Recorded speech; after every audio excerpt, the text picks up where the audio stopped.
श्रोताओं नमस्कार। क्षेत्रीय समाचार एकांश के आज़ादी का अमृत महोत्सव विशेष कार्यक्रम में मैं आपके साथ व्याख्या चंदोला। श्रोताओं, आज़ादी का अमृत महोत्सव के अंतर्गत आज़ादी के आंदोलन में हमारे स्वतंत्रता सेनानियों के बलिदान एवं योगदान की प्रेरक कहानियों से नई पीढ़ी को रूबरू कराने के लिए आकाशवाणी ये विशेष श्रृंखला प्रस्तुत कर रहा है। स्वतंत्रता सेनानियों के जीवन, उनके योगदान एवं महत्वपूर्ण ऐतिहासिक घटनाक्रमों पर ये विशेष प्रस्तुति दी जा रही है। श्रोताओं, तो आइए सुनते हैं इस विशेष कार्यक्रम की आज की कड़ी, आज़ादी का सफर आकाशवाणी के संग। आज़ादी का अमृत महोत्सव।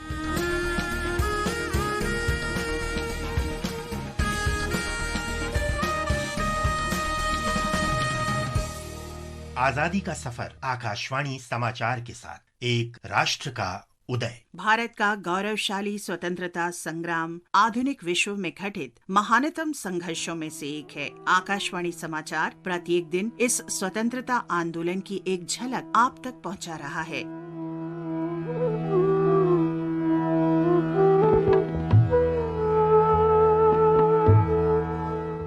आज की कड़ी में हम महान स्वतंत्रता सेनानी और हिंदुस्तानी शास्त्रीय संगीतज्ञ विख्यात बांसुरी वादक पन्नालाल घोष का स्मरण कर रहे हैं, जिनका निधन 1960 में आज के ही दिन हुआ था। 22 साल में अपनी युवावस्था में पन्नालाल स्वाधीनता संग्राम से जुड़े रहे। अपने संगीत सफर के शुरुआती चरण में वे गुरुदेव रविंद्रनाथ टैगोर और काजी नजरुल इस्लाम जैसी हस्तियों के संपर्क में आए, जिन्होंने उनमें राष्ट्रवाद की प्रबल भावना जगाई। महान संगीतज्ञ उस्ताद अलाउद्दीन खां के शिष्य पन्नालाल को हिंदुस्तानी शास्त्रीय संगीत में बांसुरी को मंच प्रस्तुति में लोकप्रिय बनाने का श्रेय जाता है। वे भारतीय शास्त्रीय बांसुरी वादन के प्रणेता माने जाएंगे।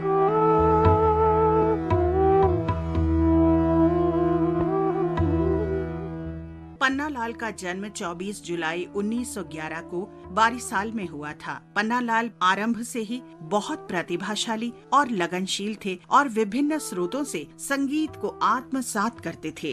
1928 में पन्नालाल भारतीय स्वतंत्रता संग्राम में शामिल हो गए। साथ ही उन्होंने जिम्नेजियम ज्वाइन किया और मार्शल आर्ट, बॉक्सिंग और स्टिक फाइटिंग सीखी। जैसे जैसे वे स्वतंत्रता संग्राम में अधिक से अधिक जुड़ते गए, सरकार ने उन पर निगरानी बढ़ा दी। उन्हें भागकर कोलकाता जाना पड़ा। उनके बचपन के मित्र और रिश्तेदार अनिल बिस्वास भी अपने राजनीतिक झुकाव के चलते कोलकाता आ गए।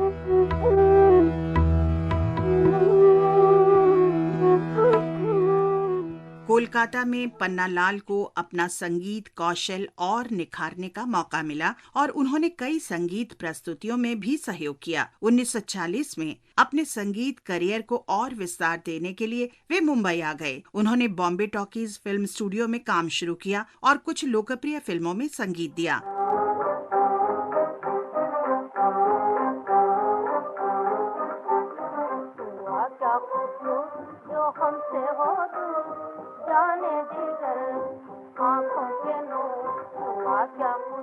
आकाशवाणी से नियमित रूप से प्रसारण और समूचे भारत में संगीत उत्सवों में प्रस्तुति से भी उन्हें अपार प्रसिद्धि मिली।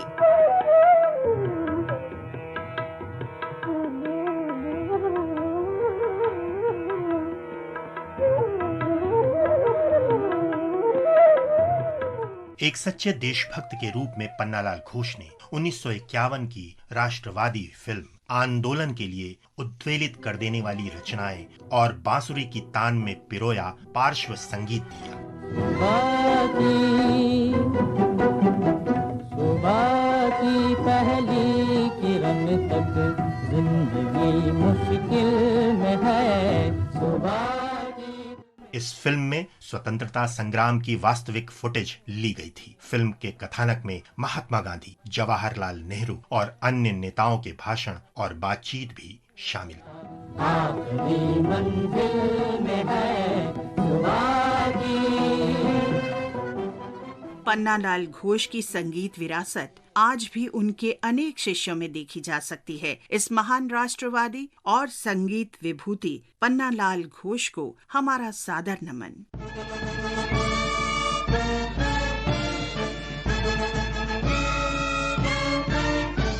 आज हम इंडियन नेशनल आर्मी के पृथ्वी सिंह का भी स्मरण कर रहे हैं, जिनका जन्म 20 अप्रैल 1914 को पंजाब के होशियारपुर में हुआ था। ब्रिटिश सेना में एक सिपाही के रूप में तैनात पृथ्वी सिंह को 1942 में सिंगापुर में जापानी सेना ने गिरफ्तार कर लिया। 1 मार्च 1942 को वे स्वेच्छा से इंडियन नेशनल आर्मी में शामिल हो गए और बर्मा में मित्र देशों की सेना के खिलाफ लड़े। 1944 में बर्मा में युद्ध भूमि में लड़ते हुए ही वे शहीद हो गए। स्वदेश के इस महान सपूत पृथ्वी सिंह को हमारा नमन।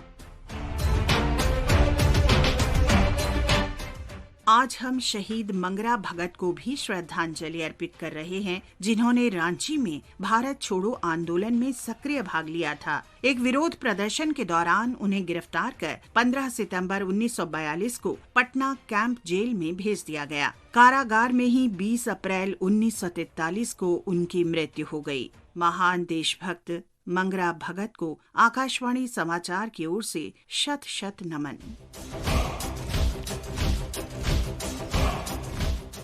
आज हम शहीद अहमद यार खां को भी याद कर रहे हैं। उन्होंने 1857 में आजादी की पहली लड़ाई में भाग लिया था। खान उत्तर प्रदेश के जलालाबाद में तहसीलदार थे। स्वतंत्रता सेनानियों की सरकार में जलालाबाद के नाजिम के रूप में उन्होंने महत्वपूर्ण भूमिका निभाई। आंदोलनकारियों की हार के बाद ब्रिटिश सेना ने उन्हें कब्जे में ले लिया और 20 अप्रैल 1858 को उन्हें फांसी दे दी गई। इस महान राष्ट्रभक्त शहीद अहमद यार खान को हमारी भावभीनी श्रद्धांजलि। और अब आकाशवाणी समाचार के साथ आजादी का सफर की ये कड़ी यहीं संपन्न होती है। कल फिर मिलेंगे अगली कड़ी के साथ।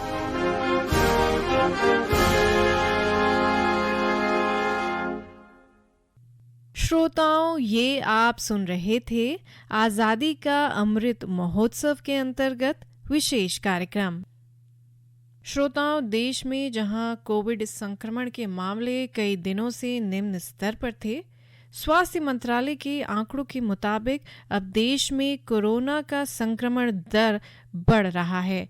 दिल्ली, एनसीआर, यूपी, पंजाब, हरियाणा जैसे प्रदेशों में कोरोना संक्रमण के मामलों की संख्या तेजी से बढ़ी है। संक्रमण के मामलों में बढ़ोतरी को देखते हुए उत्तर प्रदेश और हरियाणा सरकार ने सार्वजनिक स्थलों पर मास्क लगाना एक बार फिर अनिवार्य कर दिया है। स्वास्थ्य विशेषज्ञों ने लोगों से कोई भी कोताही न बरतने की अपील की है। स्वास्थ्य विशेषज्ञों ने लोगों से भीड़भाड़ वाले इलाकों में जाने से बचने की सलाह भी दी है। डॉक्टरों के अनुसार लोगों को मास्क पहनना और सभी कोविड प्रोटोकॉल का पालन सख्ती से करना जारी रखना चाहिए। वहीं देश में राष्ट्रव्यापी टीकाकरण अभियान के अंतर्गत अब तक 186 करोड़ 72 लाख से अधिक टीके लगाए जा चुके हैं। श्रोताओं, प्रधानमंत्री नरेंद्र मोदी इस महीने की 24 तारीख को आकाशवाणी से प्रसारित होने वाले मन की बात कार्यक्रम के जरिए लोगों से अपने विचार साझा करेंगे। ये इस कार्यक्रम की 88वीं कड़ी होगी। लोग अपने सुझाव माईगॉव ओपन फोरम और नमो ऐप पर भेज सकते हैं या 1800117800 पर भी अपने विचार रिकॉर्ड करा सकते हैं।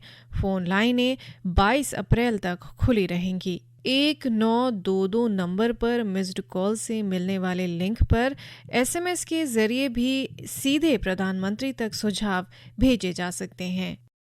श्रोताओं, आज के कार्यक्रम में इतना ही। नमस्कार।